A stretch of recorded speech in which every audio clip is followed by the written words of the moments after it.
Baik, pada pertemuan 3 kali ini kita akan mempelajari tentang jaringan saraf tiruan atau neural network dan algoritma feed-forward network. Oke, kita akan langsung masuk ke dalam materinya. Yang pertama ada pengertian dari jaringan saraf tiruan atau neural network. Saraf tiruan ini bekerja seperti neuron manusia, yang merupakan salah satu representasi buatan dari otak manusia yang selalu mencoba untuk menstimulasikan proses pembelajaran pada otak. Nah, dikemukakan pertama kali pada tahun 1943 oleh Warren dan Walter Pitts. Nah, neural network ini digunakan untuk memodelkan hubungan yang kompleks, di mana dibentuk untuk memecahkan suatu masalah tertentu seperti pengenalan pola atau klasifikasi suatu proses pembelajaran. Nah, ada perbandingan antara neural network dengan metode konvensional. Metode konvensional adalah pendekatan algoritma. Pada suatu kegiatan yang besar, sistem akan diperlukan biasanya menggunakan kombinasi antara keduanya, yaitu konvensionalnya untuk mengontrol jaringan syaraf tiruan, di mana akan menghasilkan efisiensi yang maksimal. Kemudian ada proses pembelajaran atau learning, adalah proses memberikan pasangan input dan output pada jaringan sistem saraf. Nah, learning itu ada dua, yaitu ada supervised learning dan unsupervised learning. Nah, supervised learning itu adalah metode yang digunakan jika output yang diharapkan telah diketahui sebelumnya. Nah, biasa pembelajaran dilakukan dengan menggunakan data yang telah ada. Sedangkan unsupervised learning itu adalah tidak memerlukan target output, di mana tujuan pembelajaran ini adalah mengelompokkan unit-unit yang hampir sama dengan area tertentu, pada suatu area tertentu. Pembelajaran seperti ini biasanya sangat cocok untuk pengelompokan atau klasifikasi pola.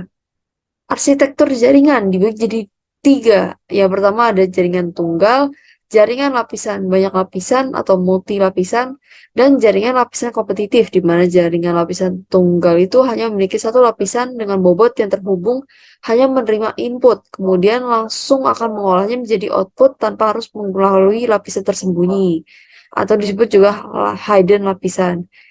Jaringan yang banyak lapisan memiliki satu atau lebih lapisan yang terletak di antara input dan lapisan output.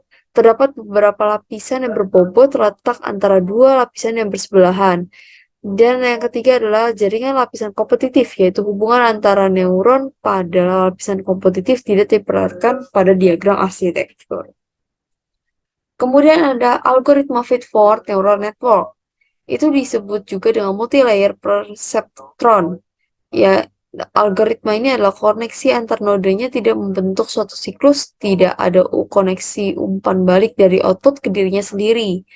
Lalu data yang melewati beberapa hidden node, namun selalu bergerak dalam satu arah dan tidak pernah mundur ke belakang. Nah, ini kalian bisa lihat di sini ya, algoritma David Ford.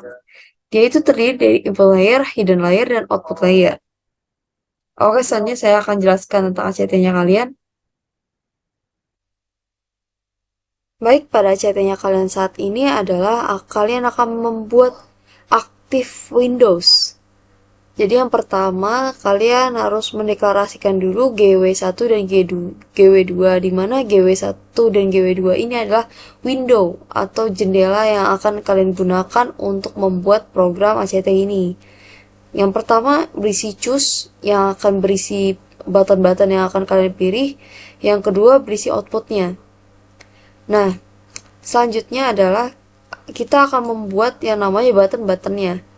Yang pertama, kita akan membuat button atas, bawah, kanan, kiri, dan hapus, di mana akan menjelaskan atau akan dideklarasikan dan berfungsi untuk menjalankan program boot fungsi 1, fungsi 2, fungsi 3, fungsi 4, dan fungsi 5. Nah, setiap fungsi ini akan berisi perintah-perintah yang sangat berbeda antara satu dengan yang lainnya. Kalau seandainya fungsi 1 diklik, maka akan diaktifkanlah GW2 atau window-nya kedua ini, lalu kemudian akan dikeluarkanlah teks berisi Anda mengklik ke atas. Kemudian kalau seandainya fungsi 2 sama, dia akan mengaktifkan Windows 2, lalu akan mengeluarkan teks Anda mengklik bawah. Kalau seandainya fungsi 3 diklik, maksudnya adalah button dari kanannya diklik, kan akan jalankan fungsi 3. Nah, sama seperti sebelumnya, akan mengaktifkan Windows yang GW2, lalu akan mengeluarkan output teks, yaitu Anda mengklik kanan. Sedangkan untuk function keempat, jika diklik sama seperti sebelumnya, akan mengaktifkan Windows yang kedua, lalu kemudian akan mengeluarkan teks Anda mengklik kiri.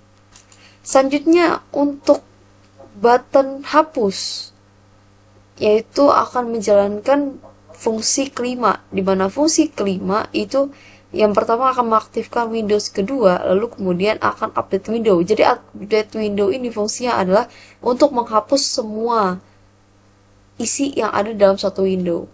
Nah, untuk lebih jelasnya kita run aja. Nah, seperti ini. Jadi akan didapatkan dua ini. Dua window. Yang satu choose, yang satu outputnya. Yang choose ini berisi 5 button. Yang outputnya nanti akan berisi yang kita pilih. Masa kayak contohnya buttonnya apa, kita pilih apa, nanti outputnya di sini. Makanya itu dibilang untuk mengaktifkan window. Contohnya atas tuh. Habis itu kita hapus, hilangin kiri, kanan, kita hapus lagi bawah. Habis itu hapus atas. Nah, seperti itu. Oke. Baik, sekian ACT-nya kalian pada pertemuan ini. Kurang lebihnya mohon maaf. Terima kasih.